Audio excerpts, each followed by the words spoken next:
My name is Misty. Standing here, in the midst of the most magical day of my life, I can't help but cast my mind back to the morning that almost shattered my dreams. It was supposed to be the dawn of my new life, the day I'd walk down the aisle and say I do to the love of my life. Instead, I entered a church filled with 120 empty seats, a voicemail on my phone from my mother, Cassandra, telling half the town I was mentally unstable. She'd sat at her kitchen table from 10 p.m. to 2 a.m., dialing through the 120 names on my guest list, spreading lies about the wedding being off, about me having a mental breakdown. My dad, Henry, sent just one text: "Come home. No daughter of mine marries without my permission." I stood there in my bare feet, a garment bag slung over my shoulder, looking at the rows of empty chairs. The florist had already set up the arrangements of white tulips, my favorite. They smelled like a promise that no one showed up to keep. But I didn't cry. I knew then that this was the moment I'd either let go of the chains that had bound me for so long, or be dragged back into the darkness. Let me take you back to the beginning, to the small town of Evergreen. It's a place where everyone knows everyone, and news spreads like wildfire. The kind of town where the mailman knows your favorite coffee order, and the local diner has a picture of your prom on the wall. Cassandra was the queen bee of Evergreen. She was the president of the local charity committee, organized the annual summer fair, and volunteered at the church every Sunday. Everyone in town adored her, saw her as the selfless, giving woman. But at home, she was a different person. She decided what I wore until I was 18, read my journals, and picked my friends. She even chose my college major, and when I switched to graphic design behind her back, she didn't speak to me for a month. I met Leo 2 years ago at a community volunteer event. He was fixing up an old house for a family in need. He looked up at me with those deep blue eyes and said, "I'm Leo. I build homes, and I want to build a life." I was smitten. He was quiet, kind, and so incredibly hard-working. He was everything I'd ever wanted. When we got engaged, I called Cassandra. There was silence on the other end for a minute. Then she said flatly, "I hope you know what you're doing, Misty. Men will only tie you down." I tried to tell her that Leo was different, but she just laughed it off. After that, she agreed to help with the wedding, and that's when the chaos started. The seamstress called to confirm a dress style I'd never picked. The venue asked about a date change I'd never requested. At first, I thought it was just a series of misunderstandings. Little did I know, she'd been plotting against me for weeks. Leo came to dinner at my parents' house a few times.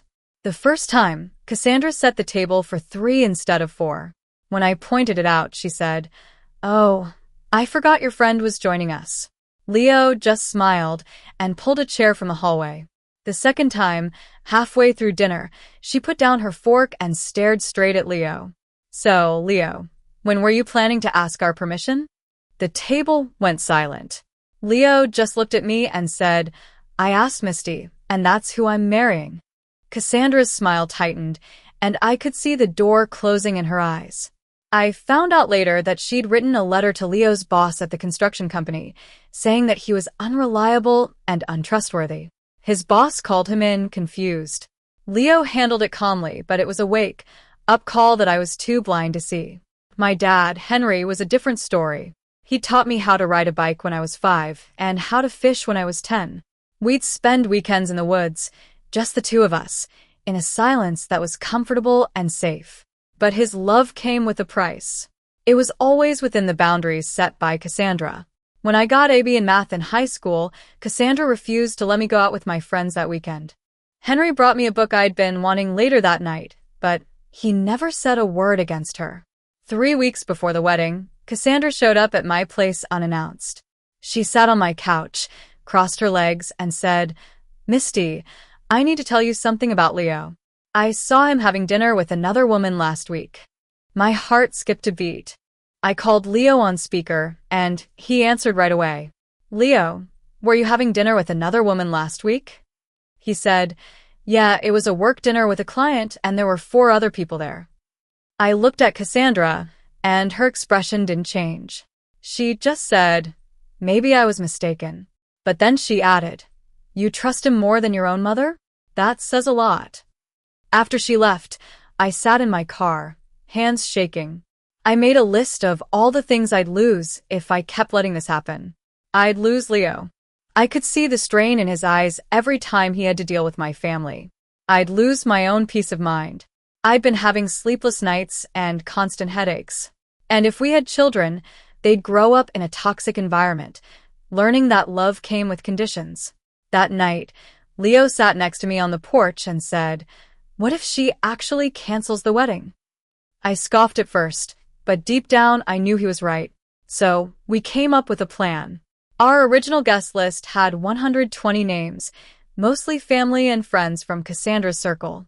We made a second list of 200 names, my colleagues at the design studio, Leo's co-workers, and neighbors who'd always supported me. My best friend, Lily, a super organized event planner, agreed to manage the second list. She sent out a message saying, "Save the date. If you get a text from me on Saturday morning, come to the church at 11. No questions asked." 2 weeks before the wedding, the trouble really started. The florist called to say that Cassandra had asked to change all the flowers to lilies, even though she knew I was allergic. The photographer called to say that she wanted to cancel the second shooter. I drove to my parents' house that night angry. I told Cassandra that if she contacted any of my vendors again, she wouldn't be at the wedding. She just laughed and said, "You wouldn't dare." The next few days were a nightmare. Calls started coming in from relatives, all repeating the same distorted story that I was being ungrateful and that I was ruining Cassandra's chance to help with the wedding. By Thursday, Aunt Grace, Cassandra's sister, called and said, "If you cut your mother out, don't expect anyone in this family at your wedding." I knew then that I had to rely on my second list. I texted Lily, and she replied that 187 people had confirmed.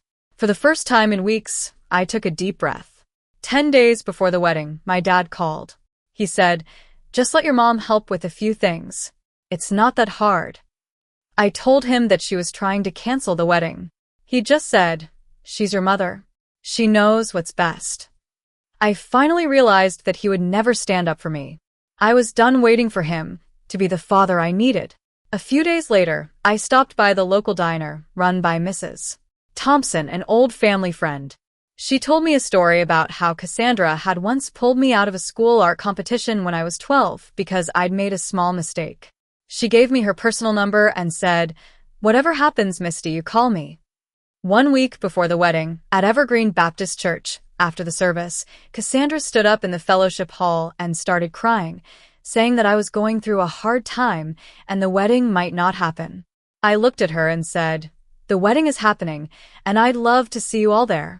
She tried to argue, but I was done being her puppet. That night, I got a flood of texts from her and her friends, calling me selfish and ungrateful. I blocked her number for the first time in my life. On the night before the wedding, Lily came over with takeout and champagne. Leo stayed at his friend's place. I went to bed early, setting my alarm for 6:30 a.m. I turned my phone to silent and slept dreamlessly for the first time in weeks. But Cassandra was awake. From 10 p.m. to 2 a.m. She called every single person on the first list, telling them the wedding was off and I was having a breakdown. The next morning, when I woke up and turned off silent mode, my phone was bombarded with texts and missed calls. Lily came into the room and said, "She did it." But she also said, "We have 212 confirmed on the second list, and the first ones are already on their way." I drove to the church. The doors were open, and the florist had already set up the beautiful white tulips. But there wasn't a single person in the 120 seats. I got a text from Henry, "Come home." I ignored it and went to put on my wedding dress. At 8:15 a.m. I heard a truck pull into the parking lot. Mrs. Thompson walked in, followed by 3 of her diner staff, carrying trays of food. She said, "I brought enough for 300, just in case." She didn't ask any questions, just started setting up the buffet. Then, people started arriving. Nurses from the local hospital, Leo's co-workers, neighbors, and friends. By 9:45 a.m., the church was packed. Leo stood at the altar, handsome in his suit, with tears in his eyes. Just before I walked down the aisle, Lily came in and said, "Someone's here to see you." It was Uncle Tom. He'd driven 3 hours from out of town. He said, "I should have been there for you a long time ago. Can I walk you down the aisle?" I couldn't speak. I just took his arm. As we walked down the aisle, I saw Henry's car in the parking lot. He was there, but he couldn't come in. I looked at him for a second, then I looked at Leo, and I knew that I was choosing the life I wanted. We said our vows. Leo said, "Misty, I build things, and I'm building a life with you, and no one can tear that down." I said, "Leo, you were the first person who told me I could be happy without permission, and I finally believe you." After the ceremony, the reception was a blast. We danced, we ate, and we celebrated. Around noon, some of the people from the first list started showing up, confused and apologetic when they saw the party in full swing. Late in the afternoon, I sent a text to Cassandra. "Mom, I got married today. It was beautiful. 214 people came. None of them were the ones you called. I understand you, but I won't let you hurt me anymore. I need you to complete at least 6 months of individual therapy before you contact me, Leo, or anyone in our life again. I love you, but I love myself more now." I blocked her number again. Leo put his arm around me, and we watched the sunset, surrounded by the people who truly loved us. In the weeks that followed, word spread through Evergreen. People started to see the real Cassandra. 3 families withdrew from the charity committee she led. The town's perception of her changed. She posted a sad picture on social media, but no one really responded. My dad finally started to change. I found a postcard in the mailbox a few months later. It had a picture of a sunset over a lake, and on the back it said, "I'm proud of you, Dad." I cried when I saw it. I learned later that he'd started seeing a therapist, trying to find his own voice. Our life now is full of love and happiness. Leo and I bought a small house on the outskirts of Evergreen, with a big porch and a garden. Lily comes to visit often, and Mrs. Thompson brings us pies every week. We're building a family, not based on blood, but on choice and love. I used to think that setting boundaries meant I was a bad daughter, but now I know that it's the only way to be true to myself. I hope my story can inspire someone out there to take control of their own life, to choose love over fear, and to build a future that's truly theirs.